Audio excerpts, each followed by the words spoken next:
Bien, pues muy buenas tardes a todos y a todas. Vamos a comenzar con unos minutos solo de retraso. Como suele ocurrir, otros compañeros y compañeras se irán incorporando a lo largo de la sesión. Vamos a afrontar un capítulo más en nuestra Escuela de la Memoria del Partido Socialista. Nos quedan 3 sesiones con esta. Hoy vamos a hablar de Indalecio Prieto. El próximo día 20 de diciembre hablaremos de Margarita Nelken, sus vivencias y su ejemplo también. De enero culminaremos este primer ciclo con una semblanza sobre el compañero Francisco Largo Caballero,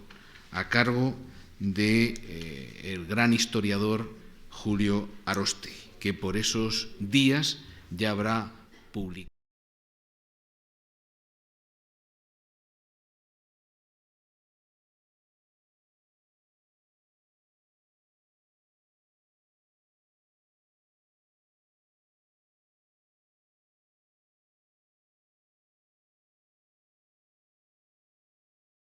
semblanza de Juan Negrín, tal y como nos habéis solicitado reiteradamente en las jornadas precedentes. Yo estoy convencido de que conseguiremos traerle. Por lo tanto, afrontamos el último tramo en esta Escuela de la Memoria nuestra. Ayer tuvimos en el Palacio de Congresos de Madrid, en Castellana, otro ejercicio exitoso, interesante, de memoria colectiva en el socialismo español, el acto Gracias Felipe. Decía Zapatero, y con razón, que fue un acto oportuno, justo y necesario. Los socialistas miramos hacia atrás de vez en cuando, no lo hacemos como un ejercicio estéril de nostalgia, lo hacemos primero porque podemos, hay otros que no pueden mirar hacia atrás con satisfacción y con orgullo. Nosotros tenemos una historia de la que nos sentimos satisfechos y orgullosos, una historia que tiene errores, pero cuyo balance general es muy, muy positivo. Por lo tanto, miramos hacia atrás primero porque podemos, miramos hacia atrás porque nos consideramos legítimos continuadores de una tarea que ha aportado a la historia del progreso de España páginas extraordinariamente brillantes. Somos los legítimos herederos y continuadores de esa tarea. Por eso miramos hacia atrás, y miramos hacia atrás porque en nuestra historia encontramos inspiración, ejemplo y fuerza. Ayer tuvimos buenas dosis de estos 3 ingredientes. Hoy vamos a tratar sobre la trayectoria, las vivencias y el ejemplo de un personaje central en el socialismo democrático español, Indalecio Prieto. Insisto, uno de los grandes personajes del socialismo histórico en España. Vamos a hablar de la faceta del Prieto militante. Prieto es militante prácticamente desde que tiene uso de razón, militante con conciencia de clase, además. Prieto es militante, pero Prieto es gobernante, tiene una amplia experiencia institucional. Prieto fue, por ejemplo, uno de los grandes ministros de Fomento, por entonces Obras Públicas, del Gobierno de España. Aún hoy hay muchos proyectos en marcha en este país en materia de infraestructuras que tienen su sello, que tienen su inspiración. Prieto fue militante, gobernante. Prieto también tiene una faceta intelectual y de pensamiento nada desdeñable. sus reflexiones en torno al modelo, a la estructura de Estado, a la resolución del eterno problema territorial en España son de extraordinario interés y ahora de lectura recomendable, por cierto. Hay que hablar del Prieto solidario, el Prieto de la etapa posterior a la Guerra Civil, cuando organiza el exilio de todos los compañeros en la diáspora, el Prieto solidario, el Prieto humano, y a mí me gusta señalar también el Prieto leal, el Prieto que asume con fuerza y con un compromiso total las decisiones que se adoptan en el partido, aun cuando no esté o cuando no estuviera de acuerdo con ellas, como algunas tareas revolucionarias en las que se implicó a costa de su reflexión, ¿no? Por lo tanto, Prieto, un gran personaje con múltiples facetas. Desde luego, un personaje que nos ayuda en la inspiración, también al ejemplo y a la fuerza, como decíamos antes, del acto de ayer. Y para hablarnos de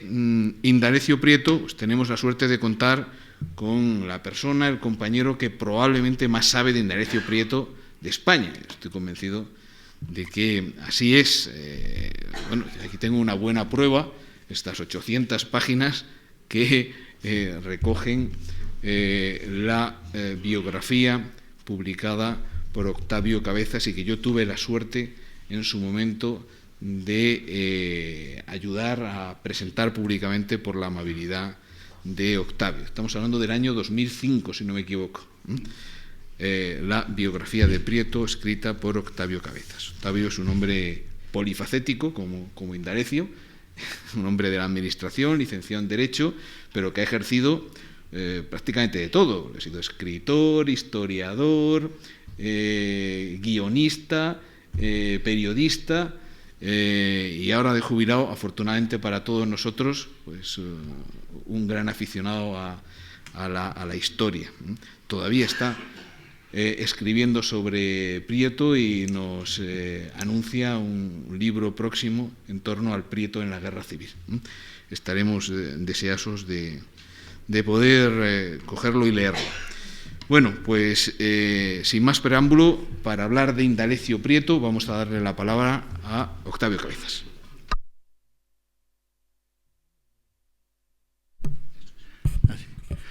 Buenas tardes, compañeras y compañeros, amigas y amigos. Bueno, tengo que ante todo que decir que yo he preparado una documentación un poco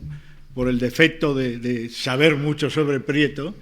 que me parece tan excesiva ahora para la hora que tengo para exponérselo a ustedes, que voy a ir dando un poco saltos de un sitio a otro dentro de la larguísima y fecundísima vida de Prieto, que hace también muchísimas cosas, sobre todo en el mundo de la política.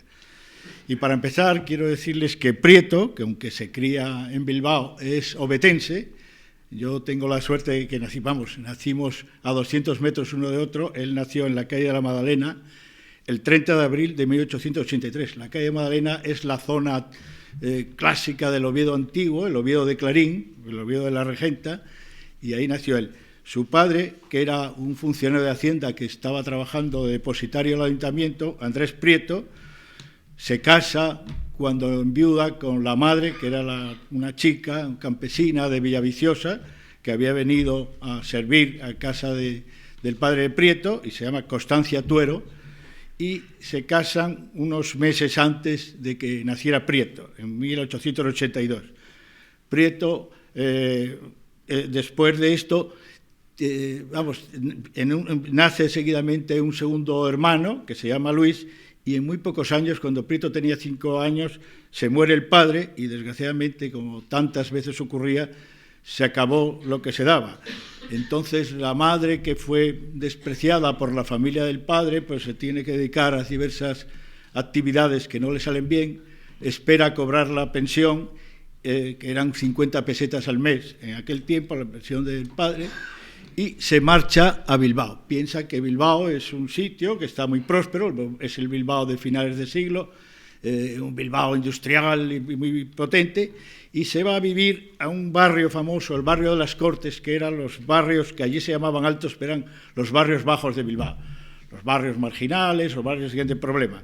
Los hermanos Prieto se tienen que adaptar de una vida un poco, digamos, de pequeño burguesa a una vida de obreros, vamos, no de obreros, sino de gente que está con la clase obrera más condicionada.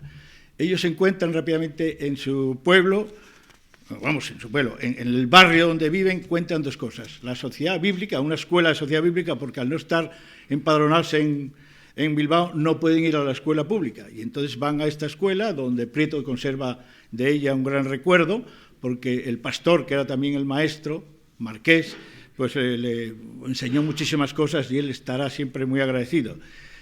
Conocen también el otro elemento importante para Prieto, que es el círculo obrero. El círculo donde está la agrupación socialista de Bilbao, que había creado, que había fundado Pérez Agua en unos años, que es un viejo militante, amigo de Pablo Iglesias.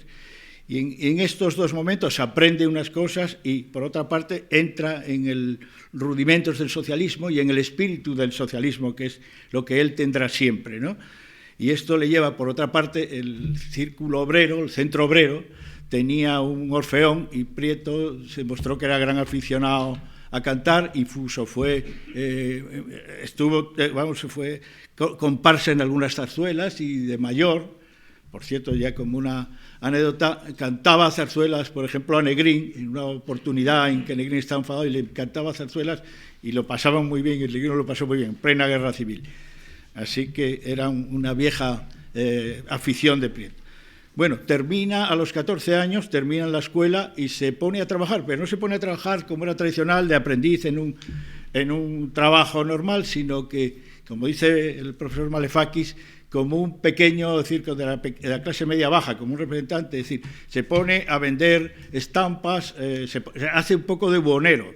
Es decir, vende cosas y después reparte la lucha de clases, que era un semanario que tenía Pérez Agua en Bilbao y que él lo empaquetaba, lo repartía y lo vendía, hacía un poco de todo, ¿no? Bueno, el caso es que la gran oportunidad, cuando llega a los 16 años, bueno, Prieto a los 14 descubre también la taquigrafía. Por casualidad encuentra un manual en una tienda, tiene que ahorrar varios días para poder comprarlo, y empieza a estudiar taquigrafía, después va a unos cursos en la Diputación y demuestra una tan gran habilidad que a los 16 años puede entrar en la Voz de Vizcaya de taquígrafo y poco después entra en el Liberal de Bilbao, 2 años después, y entra primero como taquígrafo y después será un periodista y aprenderá el oficio y será un gran periodista.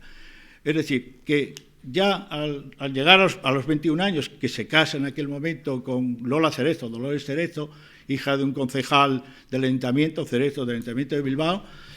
enseguida van teniendo hijos y se encuentra ya muy estabilizado, aunque él dice que es una vida a la deriva, y dirá de él también, y Preston pondrá así el título. La verdad es que no fue una vida a la deriva en absoluto. Enseguida se orientó muy bien, profesional y familiarmente, y se convirtió en un hombre respetable. Así lo vieron sus compañeros del partido, que vieron en él un hombre muy adecuado para presentarse a las elecciones de la Diputación. Gana estas elecciones brillantemente y después, en 1915, se enfrenta con Pérez Agua, ya había unos enfrentamientos entre ellos, y le ganan las elecciones locales, precisamente por el distrito de las Cortes,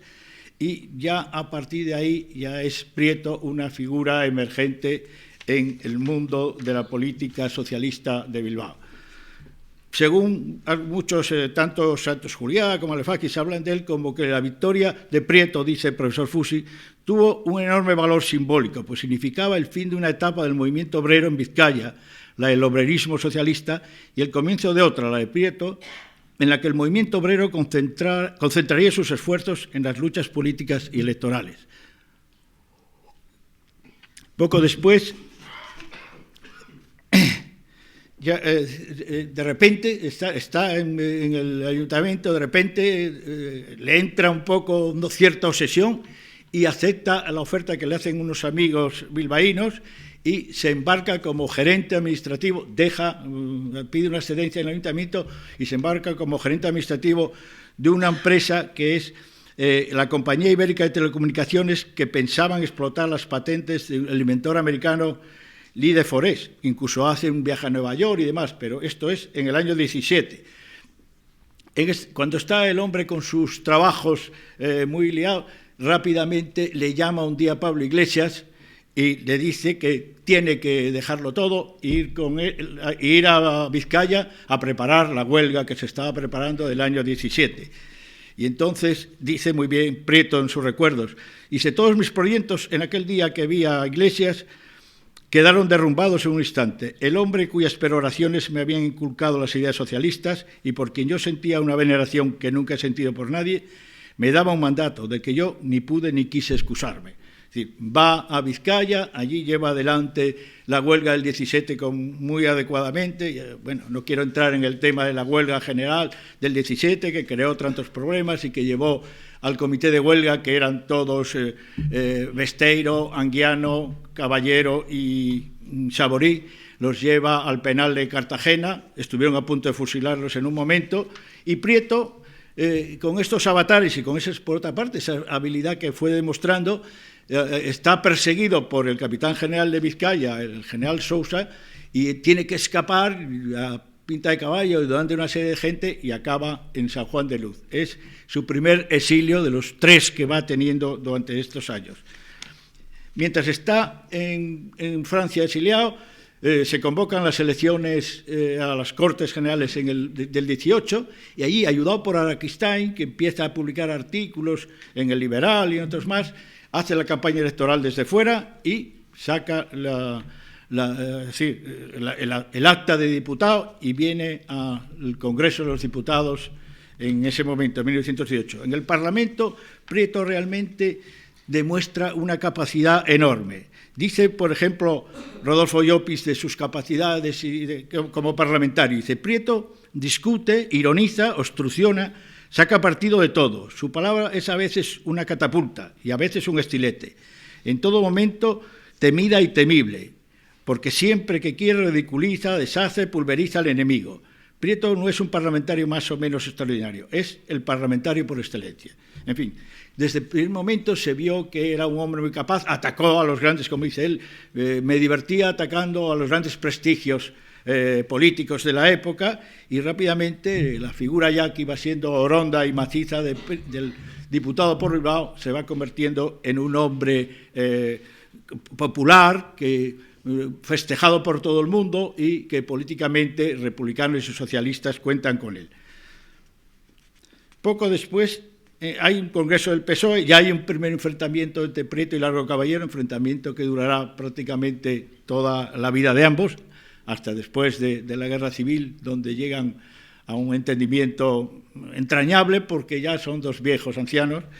Y, es decir, estamos en 1918, sigue después otro congreso del PSOE, el 11 Congreso, se empieza a plantear el tema de la colaboración de la conjunción republicano-socialista, Prieto es completamente partidario y así aprovechará esa decisión para ser él el hombre de la conjunción republicano-socialista en Bilbao y aprovechará esto durante mucho tiempo. Pero viene entonces ese momento tan importante en el Partido Socialista y que produce la primera, el primer quiebro del bloque socialista, que es los famosos congresos extraordinarios del año 19-21, en que se dilucidaba si se entraba en la Tercera Internacional, es decir, en la Internacional Comunista o no. Prieto en este aspecto estuvo muy, no intervino de manera grande, pero sí vio que este tema a él le afectaba y que iba creciendo los partidarios de la Tercera Internacional y de la, entonces llamaríamos izquierda socialista, no se llamaba todavía así. Y entonces decide enunciar su ideario político y para ello lo hace en la Sociedad El Sitio, que era una sociedad de gran tradición liberal, en marzo del 21. Y a través de una conferencia que llama La libertad, base esencial del socialismo. Y, entre otras muchas cosas, pronuncia aquella famosa declaración que dice: yo soy socialista a fuerza de liberal. Es decir, que yo no soy socialista más que por entender que el socialismo es la eficacia misma del liberalismo, en su grado máximo. Soy socialista fundamentalmente porque entiendo que sin la plenitud de la libertad económica es imposible que en la vida real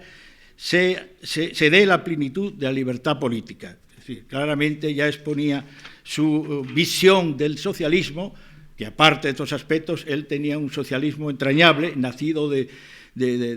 su vivencia en el mundo obrero de Bilbao, que lo lleva toda la vida y a que es siempre fiel. Estamos en el año 21 y justamente se produce el famoso ataque de Al-Delkrim en Marruecos, como un desastre terrible, se pierden una serie de posiciones anual, se pierde la comandancia de Melilla, y esto lleva a Prieto a plantearse que él quiere ir a Melilla y ver la situación, cómo está. Va a Melilla, publica 28 crónicas impresionantes en El Liberal, que después reproducen un montón de periódicos, y pone de relieve la situación absolutamente impresentable, absolutamente nefasta de la administración militar,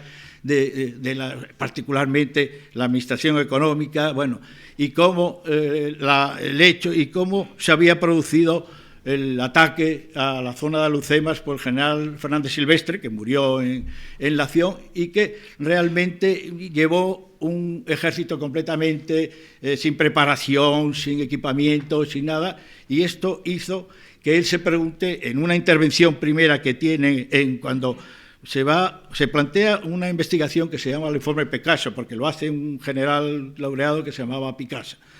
Y cuando va a las Cortes, el 21 de octubre de 1921, en una intervención que titula 8.000 cadáveres españoles, bueno, hace una durísima intervención contra la administración militar, contra el sistema de la restauración, y dice finalmente que el culpable de todo es el rey. Y lo dice así claramente, y esto ya plantea una situación clara de antidinastía, no solamente contra él, sino contra toda la dinastía.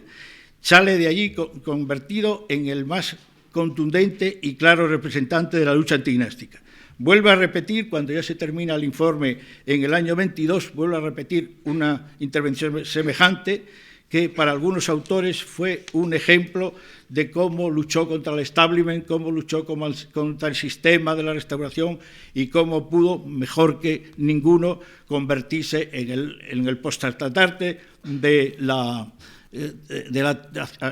actitud antidinástica. Llega, cuando está a punto de verse las responsabilidades en el Parlamento, se plantea la sublevación del año 23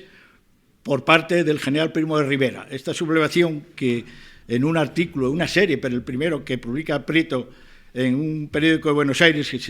que titula Una sublevación de Real Orden, dice que claramente esta sublevación fuera conocida y alentada por el monarca, pero que además la intención era que por una vez que el Parlamento español quería ejercer su soberanía y quería ejercer su acción, no se le permitió. Desde el primer momento hay una división en el Partido Socialista entre los partidarios de la dictadura. La dictadura tiene mucho interés en que la UGT, sobre todo, y también el PSOE, colaboren con ella, y hay unas colaboraciones más o menos claras, y Prieto desde el primer momento se plantea, como dice en un artículo que publica El Socialista, como un voto en contra. Está completamente en desacuerdo, y tan desacuerdo está que cuando el año 25 Largo Caballero acepta ser consejero de Estado, él inmediatamente, el mismo día que toma posesión Largo Caballero, él decide dimitir de su puesto en la Ejecutiva. Esta situación se mantiene así entre los intransigentes y los colaboracionistas, como se llamaba, y al final ya de la década, en el 29, se produce un cambio, particularmente Largo Caballero, que ve claramente que la dictadura no le lleva, apoyar a la dictadura no le lleva a ninguna parte, y se decide frente a la idea de Besteiro y Saborí y Trifón Gómez de que sí querían mantener la colaboración, se decide a no colaborar y definitivamente no colaboran con la dictadura. Mientras tanto, Prieto se ha ido convirtiendo y ha ido aglutinando a toda una serie de oposición muy variopinta, donde estaban intelectuales, estudiantes, militares, en fin, disidentes de diverso tipo, contra la monarquía. Y en una intervención que tiene en el en el Ateneo muy famosa y que entonces tuvo un eco tremendo, que se llamaba Con el rey o contra el rey, dice claramente que hay que estar con el rey o contra el rey. El rey es el hito, el rey es la linde, con él o contra él, de un lado o de otro, y claramente ya se define como el hombre que va a aglutinar esta serie de movimiento antidinástico. Este movimiento se concreta en el pacto llamado Pacto San Sebastián, donde se reúne una serie de personajes, Alcalá Zamora, Maura, también Azaña, pues contado, que están contra la monarquía y que crean un comité ejecutivo del que Prieto forma parte, porque Prieto está allí no en representación de su partido, están él y Fernando de los Ríos, sino a título personal, porque el PSOE no había decidido todavía sumarse a se decide un poco después, sumarse a esta situación. Entonces, es decir, en octubre de 1930 se suma a esta situación. Poco después, se produce el levantamiento que fracasa totalmente, son detenidos el comité ejecutivo, el comité revolucionario, unos cuantos de ellos, otros como Azaña y el propio Prieto, que hábilmente, algo que asombraba siempre a Largo Caballero, decía, este hombre con lo gordo que es y que siempre se escapa de la policía, es decir, logra escaparse también y vuelve a su segundo exilio a Francia. Desde Francia ve cómo se convocan las elecciones municipales del 31, que se convierten en unas elecciones, en un plebiscito nacional a favor de la República, y estando en París va siguiendo todo el movimiento de esas elecciones en las que ganan ampliamente las izquierdas, y ya le comunican que Alcalá Zamora ha hecho un manifiesto que presenta al pueblo, y a su vez el rey también hace también lo que llama manifiesto al pueblo, que le sirve para excusarse y decir que no quiere entrar en una situación de polémica y que la nación es la dueña de sus destinos y por lo tanto que lo deja. Se marcha el rey y ese mismo día, que es el 14 de abril, entra el gobierno provisional, entran en el Ministerio de la Gobernación y allí se instalan todos. Allí, por ejemplo, Maura, que va a ser el ministro de Gobernación, Prieto, en el reparto de puestos se le había asignado el de ministro de Hacienda, con gran enfado de él, pero en fin, acepta ser ministro de Hacienda. Y el día 16 se presenta en Madrid, con una gran multitud que le acompaña hasta la presidencia del gobierno, y en el Ministerio de Hacienda toma posesión, dice que él es hijo de funcionario de Hacienda y que va a ser un hombre justo y un hombre de equilibrio, y va a dejar fuera todo ese mundo de intereses que rodea al Ministerio de Hacienda. Y realmente en Hacienda Prieto hace una labor muy interesante. Es decir, una labor de luchar contra el cambio de la peseta, luchar contra el déficit, es decir, que no es que sea muy brillante porque eran momentos muy malos, pero que le permiten salir adecuadamente y sobre todo enfrentarse al Banco de España, que entonces todavía tenía accionistas privados, y decir, como dijo en su intervención para cambiar la ley de ordenación bancaria, que se aprobó después de un discurso de él, decir que iba a hacer posible que el banco... que España no fuera del banco, sino que el banco fuera de España, ¿no?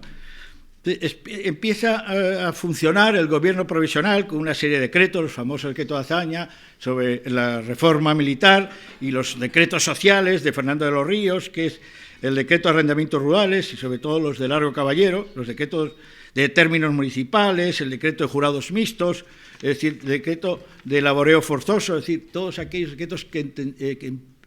iban en el camino de ayudar a las clases campesinas, a los campesinos sobre todo, que estaban en una situación completamente precaria en todos los sentidos. El gobierno provisional convoca a las Cortes para el 28 de junio y en esas elecciones los socialistas tienen una gran victoria con 123 escaños y gana en general la izquierda y empiezan a funcionar ya. Empiezan a funcionar sobre todo en el tema de poner en marcha la Constitución, que es una Constitución laica, es una Constitución que quieren que sea una Constitución, como decía Osorio y Gallardo, federable. Es una constitución que quiere ser unitaria, pero a la vez tener en cuenta los intereses de las regiones, y en ese aspecto colaborará Prieto de manera muy importante en el Estatuto Vasco. Bueno, los socialistas, voy a seguir porque tengo que ir cortando cosas. El debate constitucional, en el que Prieto prácticamente no interviene, tuvo un momento muy importante, que es las relaciones de la Iglesia y el Estado, el famoso artículo 26 que establecía las asociaciones y órdenes religiosas, en los que Azaña hace un discurso muy importante y muy brillante, que dice claramente que este artículo no va contra los intereses de la Iglesia, sino va para quitar los privilegios que no debe tener en absoluto. Y después es donde entra la famosa frase de España ha dejado de ser católica, de que tanto se ha comentado tantas veces. Se gana el debate y al final se aprueba la Constitución de una manera brillante. Pero esto motivó la primera crisis del gobierno provisional. Alcalá Zamora y Maura, dos católicos practicantes, dejan sus puestos en el gobierno, y entonces el nuevo presidente de las Cortes, que acababa de ser nombrado, que era Julián Besteiro, el profesor Besteiro, pues decide, consulta a los líderes de los partidos y llama a Manuel Azaña para que sea el presidente del gobierno. Y así empieza el gobierno de Manuel Azaña, en el 16 de diciembre del 31. Azaña va planteándose un gobierno, en sus diarios se ve claramente cómo tiene en cuenta a unos y otros, y en cuanto a Prieto, decide que va a hacerlo, que convierte el Ministerio de Fomento en dos. Por una parte lo llama de obras públicas, y decide que Prieto puede ser un gran ministro de Obras Públicas, y así es. En ese aspecto, realmente la labor de Prieto en obras públicas, sobre todo en las obras hidráulicas y también en los famosos llamados los transportes urbanos de Madrid, los enlaces ferroviarios madrileños, lo que se llamaba el tubo de la risa por aquellos años, pues hace una labor extraordinaria. Hay tres juicios que voy a leer, uno del profesor Jason, que dice: dirigió durante 2 años los mayores esfuerzos económicos constructivos de la República. Malefakis hizo más por revolucionar las infraestructuras de la economía española de lo que haya hecho nunca en la historia cualquier otro ministro de Obras Públicas. Y para Santos Juliá, de manera muy anecdótica y graciosa, dice: para Prieto socialismo era algo así como la suma de electricidad, campos regados y democracia parlamentaria. En fin, la labor de Prieto, hemos dicho, fue en la faceta de las obras hidráulicas, donde, ayudado por un gran ingeniero que había creado la Confederación Hidrográfica del Ebro, pues lleva adelante una serie de lugares muy importantes. En ese aspecto están los riegos de la zona de las Vegas de Badajoz, que después de la guerra, porque todos estos proyectos de Prieto, todos, claro, quedaron inconclusos, y será el franquismo cuando los lleve, sin decir nunca que eran proyectos de Prieto, naturalmente. Y este programa se llamó, después de la guerra, el Plan Badajoz. Otros son los riegos del Guadalquivir, y finalmente el trasvase del Tajo y Guadiana al Segura y al Júcar, en lo que después se llamaría trasvase Tajo-Segura, cuando ya muchos años después de terminar la Guerra Civil se sigue haciendo. Estos fueron fundamentales y renovaron completamente los aspectos del regadío en muchísimas zonas, en miles de hectáreas, sobre todo Andalucía, Levante y Extremadura. Los enlaces ferroviarios fueron también una forma, como decía, de establecer la conexión del sector norte de España con la capital por medio de una línea férrea meridiana que iría subterránea, y una estación en la parte alta de la ciudad, Chamartín, crear una zona de cercanías de fácil acceso desde el centro de Madrid y mejorar las carreteras de acceso por el noroeste, como eran las de La Coruña y la carretera de Castilla, que se llama carretera de Castilla. Realmente, Prieto en esos aspectos puede decirse que hizo una ingente labor en menos de 2 años de desarrollar las obras públicas, y en el caso de los enlaces ferroviarios, como él decía, eran para beneficio de Madrid, para engrandecimiento de Madrid, y así fue porque puso las bases, por ejemplo, de la ampliación de la Castellana, de la creación de nuevas zonas, como fueron lo que después se llamaría nuevos ministerios, en fin, y todo esto lo hacen tan rápido que a los 2 años de la República, en el año 33, ya se pueden inaugurar las primeras obras, que va el presidente de la República y el Orondo, ministro de Obras Públicas. Estamos ya en el año 33 y se produce ya un proceso de radicalización del PSOE.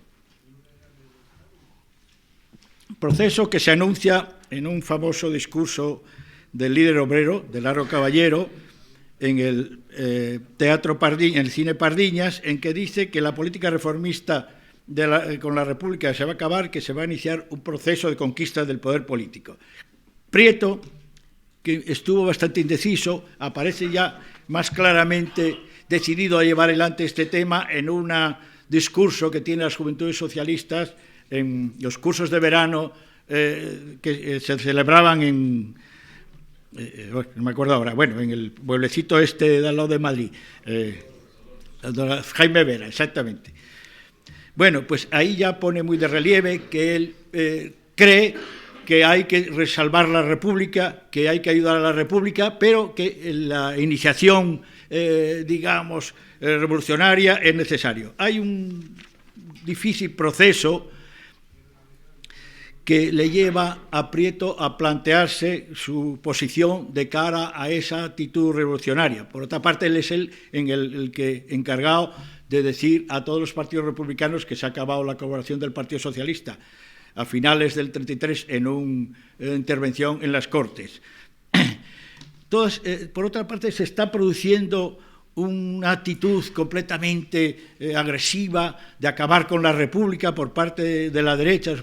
La CEDA se está convirtiendo en un partido fascista, los patronos están machacando a los trabajadores, sobre todo los trabajos agrícolas, y toda esta situación. Hay también la experiencia del nazismo en Alemania y del fascismo en Italia, y de la represión terrible del canciller Dollfuss contra el socialismo austríaco. Todo eso lleva a que Prieto piense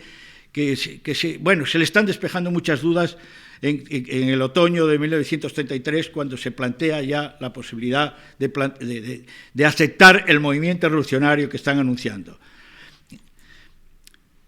Por otra parte, hay un momento muy interesante. Prieto toma en estos meses la tarea de defender en el Parlamento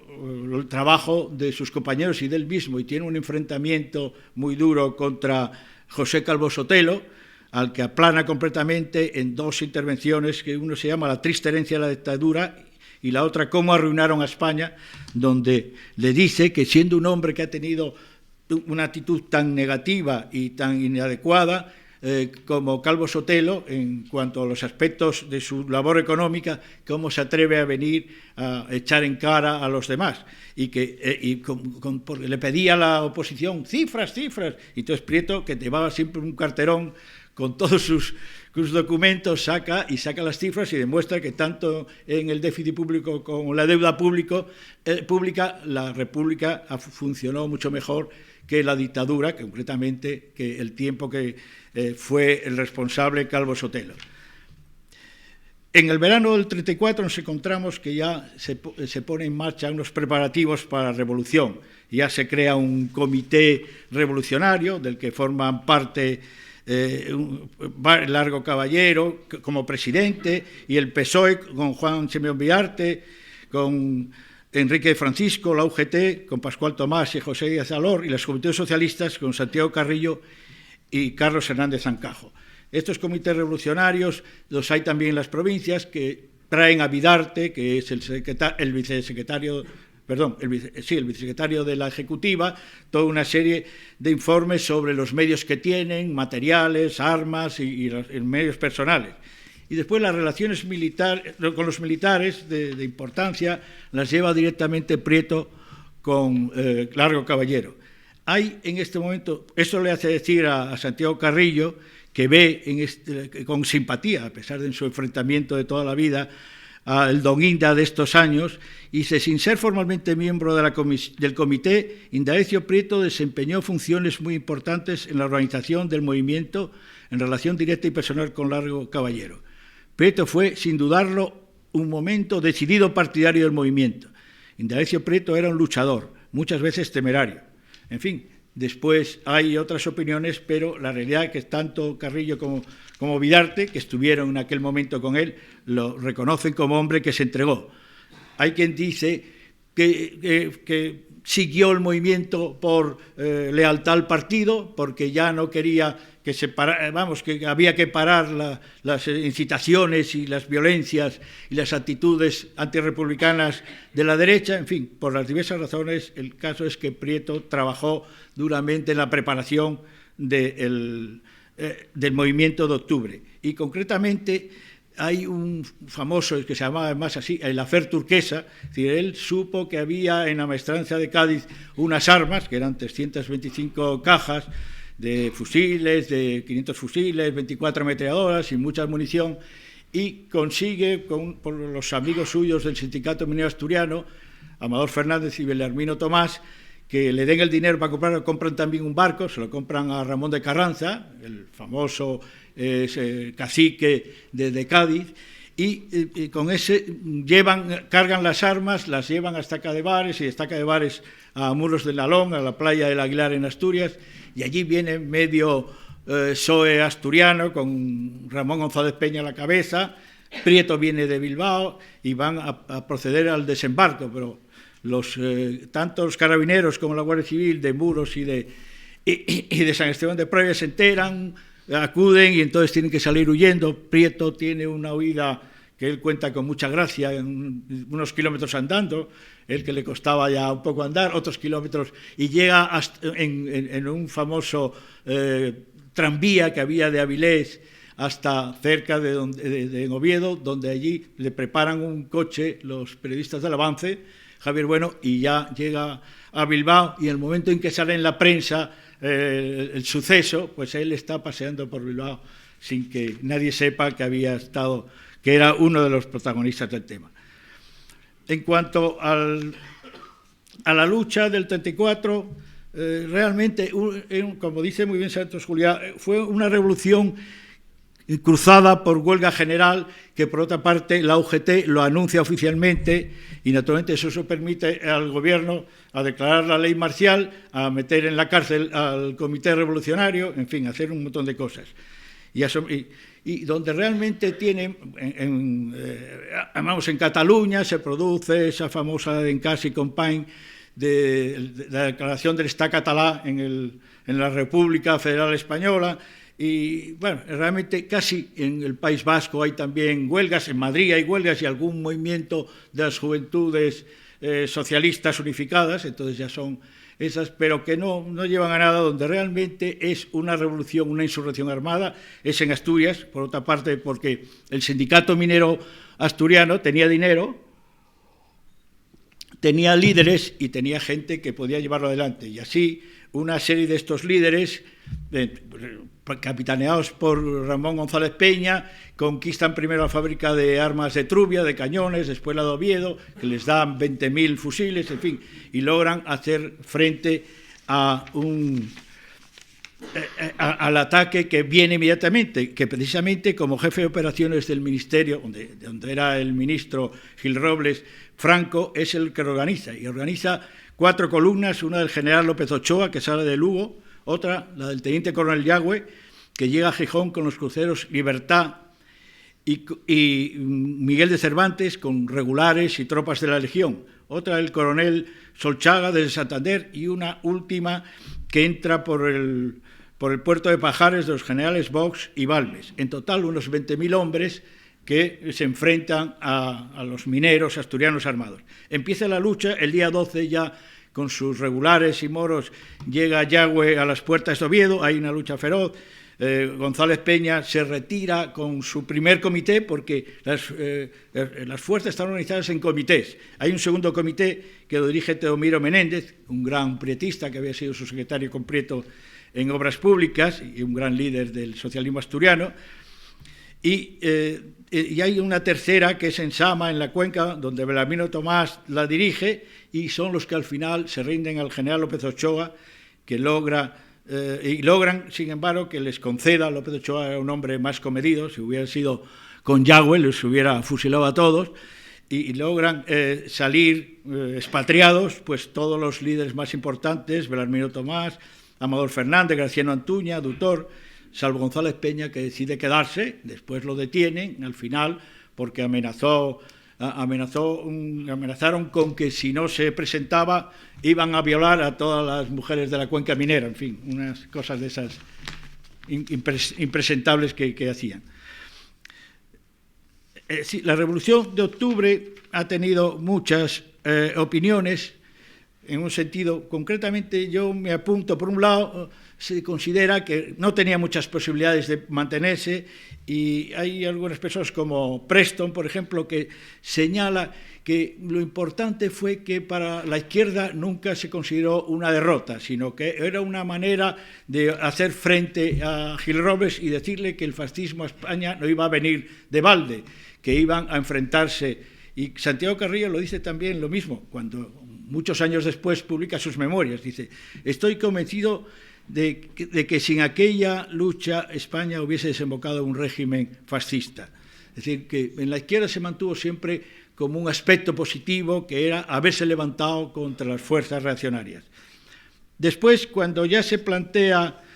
Prieto, que cuando después está en la oposición dice que se arrepiente, realmente utilizó el mito de la gesta asturiana en un sentido muy eficaz, como él lo sabía hacer, y consiguió que este aspecto sirviera para aglutinar lo que después pondría en marcha, que sería exactamente... Bueno, como voy demasiado.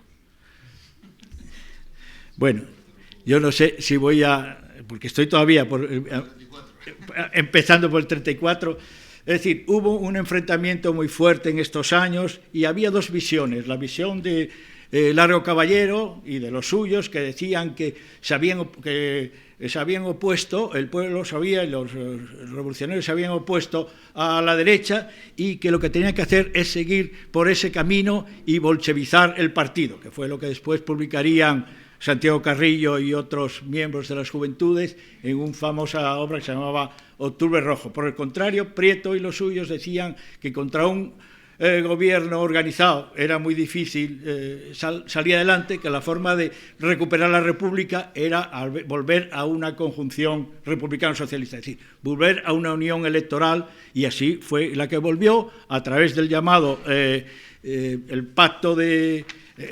Frente Popular, entonces, que se hizo en el año en enero del 36, y que sirvió para que en las elecciones de 1936 las izquierdas volvieran a ganar las elecciones. Bueno, yo ya dejo esto aquí y vamos a la guerra ya. Es decir, en la guerra, voy a hacerlo muy rápidamente, Prieto interviene de una manera, para mí, y ahora estoy escribiendo un libro sobre esos años, de una manera muy eficaz. Primero con el gobierno Giral, que es el primer gobierno que hace hazaña después de una actitud absolutamente impresentable, de no saber qué hacer y dejar pasar los 3 famosos días de la Revolución cuando pudo aplastar el levantamiento. Bueno, todo el mundo sabe que la guerra fue, en principio, era un golpe militar que fracasó, pero también fracasó la República en poder aplastarlo, con lo cual se convirtió en una guerra civil, además con ayudas exteriores, particularmente del grupo faccioso de Alemania e Italia, y también posteriormente con ayuda de la Unión Soviética, una ayuda naturalmente pagada a tocateja con el oro que se envió a Moscú. Y en ese aspecto, en la guerra hay que decir que Prieto está primero como el factotum, como el consejero áulico del gobierno Giral y de todos los suyos. Hay anécdotas graciosísimas que hablan de él como el hombre que lo hace todo. Por ejemplo, Margarita Nelken, Zuazaoite dice: Prieto hace una función inconcebible, es una función de gobierno, quizá el único gobierno que existe. Y dice: los miembros del gobierno le ayudan, están muy contentos de que les ayude y se lo agradece muchísimo. Es decir, después llega el septiembre, ante el avance de las tropas africanas, hay que cambiar, se decide cambiar, Azaña y todos los sus asesores y todo el mundo. Prieto mismo le dice que hay que cambiar de gobierno y se decide, Azaña, aunque no está muy de acuerdo, pero cree que va a tener más, digamos, más influencia en la izquierda por Francisco Laro Caballero, que es el presidente del gobierno, el 5 de septiembre del 36, y Caballero exige a la Ejecutiva, él lo hace como secretario general de la UGT, y entonces se dirige a la Ejecutiva del PSOE, entonces ya saben que estaba dividida, por un lado los centristas tenían la Ejecutiva del partido y por otro lado la izquierda caballerista tenía la UGT, y entonces se dirige a ellos y dice, quiero que me deis tres militantes, tres compañeros para que sean ministros, pero que uno de ellos sea Prieto y que lleve el nuevo ministerio que voy a crear, que es el Ministerio de Marina y Aire. La Aeronáutica Naval la convierte también en ministerio. Entonces Prieto se hace cargo de este ministerio, hace una labor importantísima, crea la Subsecretaría del Aire, nombra el subsecretario, es decir, no existía prácticamente administración aeronáutica, prácticamente estaba desaparecida. En Marina se enfrenta a los comités, al Comité Nacional y a los comités de barco, los pone en vereda y llega y va adelante cada vez mejor. En esta situación también le llega a final de año, se decide Laro Caballero que debe ocuparse también ya se había empezado a ocupar algo de la compra de armas, y le hacen comisario de armamento y municiones y le adjudica, vamos, que dependa del Ministerio de Marina que lleva él y que él sea el comisario. Prieto empieza a organizar un montón de cosas en París, que ya estaban funcionando unas pequeñas comisiones. Araquistán ya había creado una comisión de armas, él crea también unas comisiones técnicas y comisión de aviación, es decir, hace una labor inmensa, pero a la vez pone en marcha un montón de cosas para crear o para unificar y para poner adecuadamente de cara a las funciones militares una industria militar. Tiene la habilidad de que el primer momento, cuando está a punto de Madrid ser cercado, de llevar toda la industria aeronáutica que rodeaba a Madrid, llevarla a Valencia y Alicante, instala allí, y está un montón de industrias más que funcionan. Eso le lleva también a una enorme batalla con la Generalitat de Cataluña y con Companys, con Tarradellas, con Comorera, que, bueno, les dice de ellos barbaridades, porque siempre estuvieron machacando y siempre estuvieron, eso era Azaña, pensaba Azaña igual y pensaba Negrín igual. Realmente en ese aspecto no es una acción para recordar agradablemente por parte de los socialistas y en general por parte del gobierno central cómo se portó la Generalitat de Cataluña. Sigue la guerra, bueno, Prieto se ocupa de muchas cosas y cuando ya cae el gobierno de Laro Caballero, hay una gran discusión entre los historiadores sobre si Prieto intervino o no en la caída. Él dice que no, en unas declaraciones que hace precisamente en un momento necrológico de Laro Caballero, acaba de morirse, dice que él nunca en la vida intervino, pero la mayoría de los autores creen que sí. Yo personalmente creo que, dado la capacidad que tenía de dominio y el control que tenía él sobre la Ejecutiva,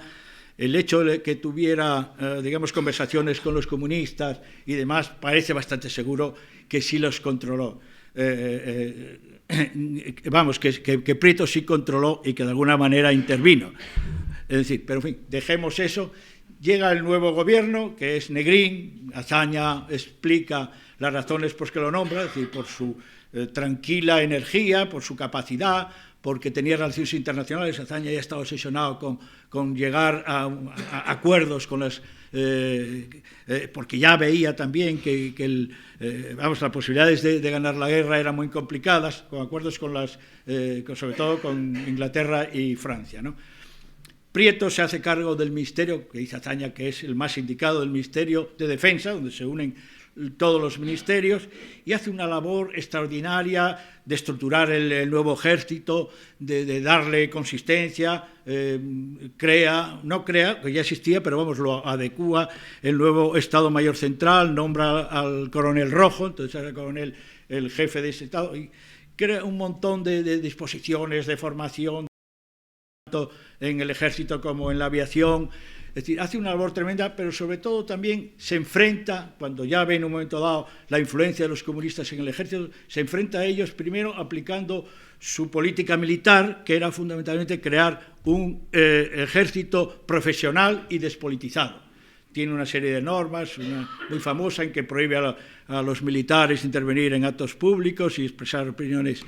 políticas, en actos públicos políticos, y otra es de exenciones del servicio militar que afecta a muchos comisarios, entre ellos a Francisco Antón, que era el amante de la pasionaria en aquellos momentos, en fin, y que le hace crear un montón de problemas con los comunistas y que tendrá a partir de entonces. En este aspecto llegan las grandes batallas, es decir, al ver que no se podía ayudar, bueno, él tiene una cosa tremenda con la caída de Bilbao, que para él era una ciudad tan querida, y dice que no solamente presenta la dimisión a Negrín, sino que en algún momento tenía la pistola encima de la mesa y pensó en suicidarse. Llega después las grandes batallas, él decide, bueno, hay que hacer unas operaciones, unas ofensivas limitadas, diversivas, dice él, para ayudar al ataque que por el norte Mola llevaba a cabo con mucha eficacia. Y se ponen en marcha varios, el ataque a la Granja Segovia, el ataque a Huesca y después la batalla de Brunete, una batalla donde intervienen 87.000 hombres por parte republicana, casi 300 aviones, es decir, una batalla de un despliegue tremendo que tuvo un éxito muy grande al principio. Se pudieron conquistar no solo Brunete, sino Quijorna, Villanueva del Pardillo, Villanueva de la Cañada, en fin, pero cuando replicaron Franco, que tuvo que traer prácticamente todas las tropas que tenía en el norte, con lo cual se paralizó, uno de los objetivos era paralizar la lucha en el norte, lo paralizaron 5 semanas nada más, pero al final no supieron explotar este éxito primero y la cosa quedó un poco en tablas. Hay una segunda batalla que se llama de Belenchite, donde se lucha en Aragón y donde intervienen los caudillos comunistas, tanto los españoles, Modesto, Lister, el campesino y los soviéticos, que eran Kleber, el general Walter, y todos se pelean y Prieto les echa la culpa de que en gran medida el fracaso que hay es por sus peleas y por sus inquinas personales, ¿no? En fin, llegamos al final del año 37 en una situación muy negativa para la República y entonces planean Prieto y el general Rojo, bueno, todavía no es general, será en marzo del 38, entonces todavía es coronel, un ataque en Teruel,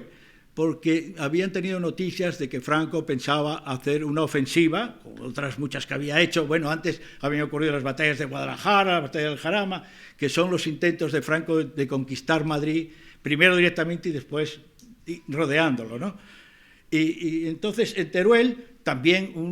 forma un ejército de 80.000 hombres muy preparados, con el coronel Hernández Arabia al frente, con varios tenientes coroneles, Menéndez, Heredia y Barrola, es decir, un ejército como él soñaba, un ejército muy profesional, muy capacitado, donde estaba también, naturalmente, la 11 División de Lister o la 46 del Campesino, en fin, las unidades también de los caudillos populares, ¿no? Tienen un éxito, bueno, un gran éxito en el primer momento, entran, es decir, atacan el día 15 de diciembre, el día 22 entran ya en Teruel, y lo aguantan muy a duras penas porque Franco empieza, claro, en este tiempo ha caído Asturias también, que también fue para Prieto un momento terrible y espantoso, porque tampoco pudo enviarles ni los medios ni la aviación necesaria, ¿no? Y Franco, con todos unos 150.000 hombres y un montón de material de todo tipo que le permitieron el quedar libre el frente norte al desaparecer, pues ataca de nuevo en el Alfambra, hay una famosa batalla que se llama de la Alfambra, con todas las fuerzas de Yagüe, de Aranda, en fin, de Solchaga, de todos los generales que mandan los diversos cuerpos del ejército, y el 21 de febrero logran reconquistar Teruel. Hay un momento de impas y rápidamente, el 9 de marzo, con una ingente cantidad de medios, aproximadamente 120.000 hombres, 300 aviones, estaba toda la Legión Cóndor que estaba en España, y 750 cañones, inicia una rapidísima y violentísima ataque por toda la zona que va del frente de Aragón, Alcañiz, Caspe, Fraga, Lérida, Gandesa, es decir, y todo esto en 40 días y se ponen en el Mediterráneo, donde llegan el 15 de abril a Vinaròs. Mientras tanto, el ejército republicano aguanta, resiste, hay huidas, hay desbandadas, hay reajustes. Prieto y el general Menéndez, que después que ahí se descubre ya como un hombre muy brillante, bueno, coronel, después se hicieron general, como un hombre muy brillante, que después defenderá el ataque hacia Valencia de Sagunto, meses después, que hacen las tropas de Franco, en la decisión que tomó Franco de no ir hacia Barcelona, como se le decía, e ir hacia Valencia, ¿no? En fin, llega un momento que el desastre militar lleva a la crisis política, y Prieto se encuentra enfrentado con Negrín. Negrín dice que esos relatos que hace con ese pathos tan especial de él y con esa cosa de dar por hecho de que el desastre es total y que no hay solución, le llevaron a pensar seriamente que debía prescindir de Prieto como ministro de Defensa. La realidad es que, dice el profesor Santos Julián, dice, un hombre que claramente decía que no se podía ganar, pues difícilmente era el peor de los ministros de defensa posible. Esa fue la verdad, aunque después él, antes del exilio, ya empezó a hablar, no ya en el exilio, pero en el año 40, en un prólogo a su intervención en el Comité Nacional del 38, el famoso ¿Cómo y por qué salí del Ministerio de Defensa Nacional?, pues ya dice que fueron los rusos los que hicieron que Juan Negrín me echara y tal, pero bueno, son esas cosas que después Prieto, de cara a la política del exilio, pues tuvo que plantearse, ¿no? En fin, y así son. Con lo cual, el 5 de abril, Prieto dejó de ser ministro de Defensa. En esos tiempos en que cayó en una actitud, dice, caí en la cima del ocio, porque el hombre que era tan trabajador no sabía cómo hacer. Pero bueno, se enfrenta a Negrín en un congreso del año de agosto del 38, donde ese famoso discurso, ¿Cómo y por qué salí del Ministerio de Defensa?, es así como se titula cuando lo publica, donde ataca duramente a Negrín, ataca las razones que dice Negrín por las que le ha cesado, ataca a los comunistas y ataca también a los soviéticos. Dice, los rusos me atacan, han abierto las hostilidades contra mí. En fin, es un interesantísimo informe que realmente da muchas pistas sobre sus opiniones y su actitud durante la guerra. Y pasamos ya al momento de la posguerra. Bueno, en este tiempo Prieto, que primero Negrín lo había querido mandar de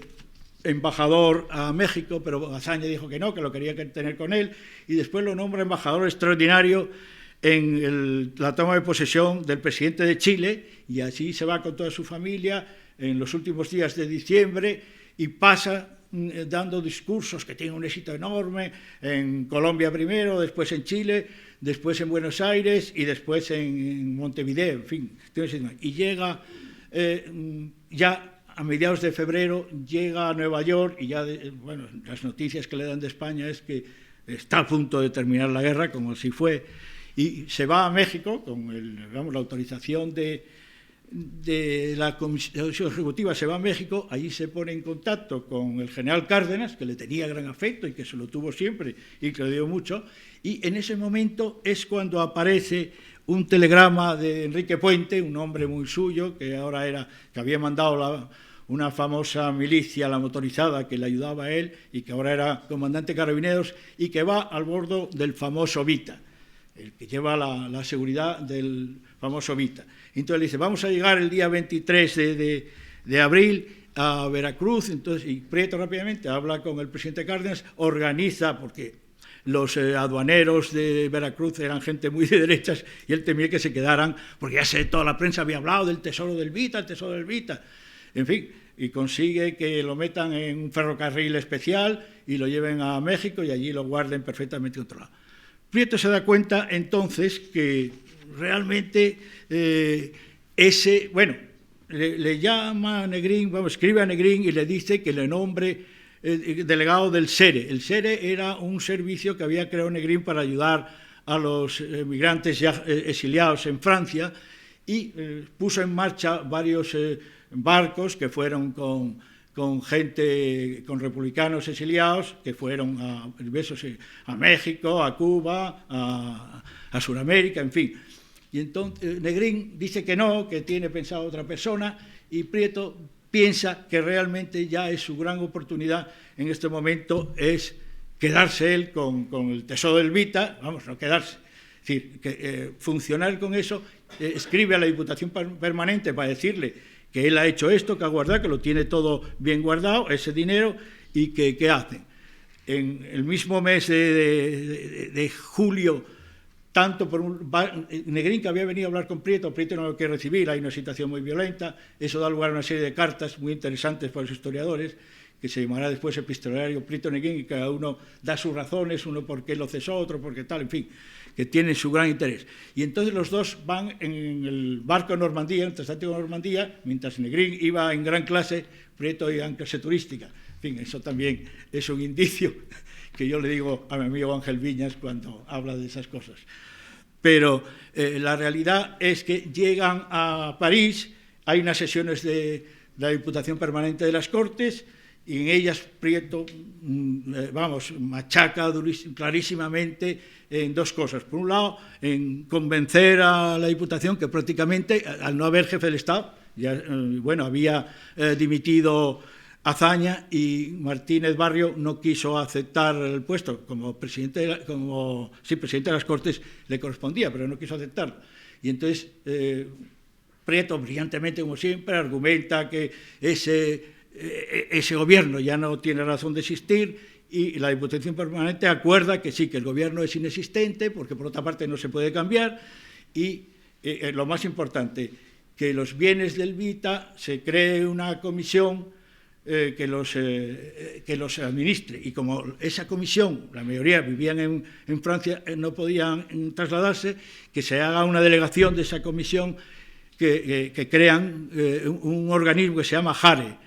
Junta de Auxilio a los Republicanos Españoles, ¿no?, que es la que se encarga de eso. Prieto es nombrado el director de esa delegación, pone en marcha una serie de medidas para ayudar a los emigrantes españoles. El monto, hay muchas, porque no había inventario de la cantidad de bienes, que eran joyas, valores fiduciarios, es decir, de todo tipo, ¿no?, incluso algunas joyas históricas de interés y tal. No,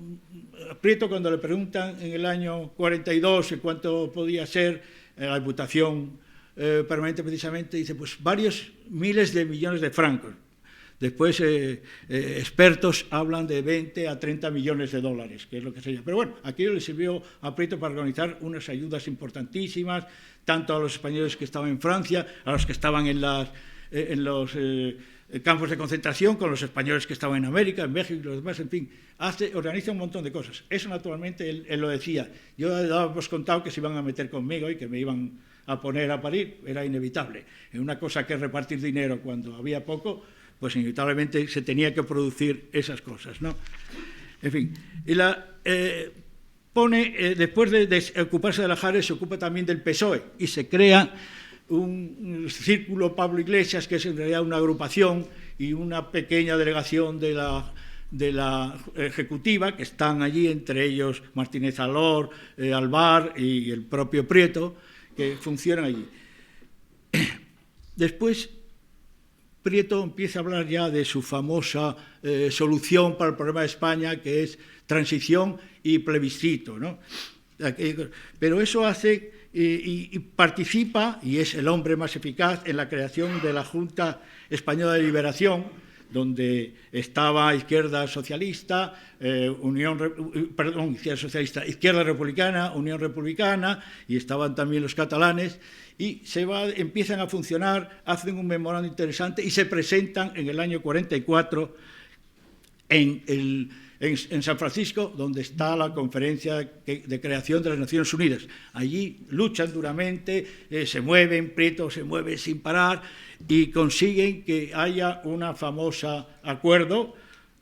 que por unanimidad aceptan que España no sea, no España, sino el régimen franquista no sea aceptado como miembro de las Naciones Unidas. Siguen después luchando en este aspecto. Acabado esto rápidamente, Prieto se tiene que ir a Nueva York, donde el doctor Castroviejo le hace, de las 5 que tiene, la primera intervención sobre la córnea. Él tenía graves problemas de vista desde pequeño. En fin, hay una serie, empiezan después también en Francia los congresos del PSOE. Bueno, ya es demasiado tarde, voy a decir rápidamente. Sí, y exacto. Hay unas intervenciones de Prieto todos estos años, consigue convencer a todos en el año 47 de que hay que llegar a un acuerdo para la famosa decisión de la Asamblea de las Naciones Unidas de diciembre del 46, que pedía que se hiciera un gobierno provisional. Hay que llevarla a cabo, y Prieto convence a su partido en una delegación de delegados del año 47, una asamblea de delegados, de que debían ponerse en contacto con una serie de fuerzas políticas, y en principio empiezan con los monárquicos de Estoril, con Gil Robles. Tiene una reunión con Gil Robles avalada por Bevan, con el que antes interviene, en fin, y el gobierno británico está muy interesado en esa situación. Siguen los congresos, Prieto asiste a todos, hasta el último, en el año 61, donde, con lágrimas en los ojos, como recordaba Llopis, les dice: posiblemente este sea mi último congreso. Y en ese congreso llegan, procedentes de Madrid, 2 jóvenes de la Federación, ya la Federación Socialista Madrileña, que se llamaban, y que son Luis Gómez Llorente y Miguel Ángel Martínez. Gómez Llorente defiende la ponencia de los socialistas del interior, habla con Prieto, y como dice a don Mateos, dice: estrechar la mano de Prieto era como entrar en la historia del Partido Socialista. Era un momento emocionante para todos los jóvenes socialistas. Y así nos encontramos, después de estos avatares, Indalecio Prieto Tuero, a las 12:05 del lunes 12 de febrero de 1962, cuando moría en su casa de la calle Nuevo León 103 de Ciudad de México. Tenía 78 años y le faltaban 2 meses para cumplir los 79. Era un ovetense recriado en Bilbao, español de nacimiento y de condición socialista. Era periodista de profesión y de vocación político. Había dedicado toda su vida, 1/3 de ella en el exilio político, a la causa de la libertad, de la democracia y del socialismo en su país. Muchas gracias.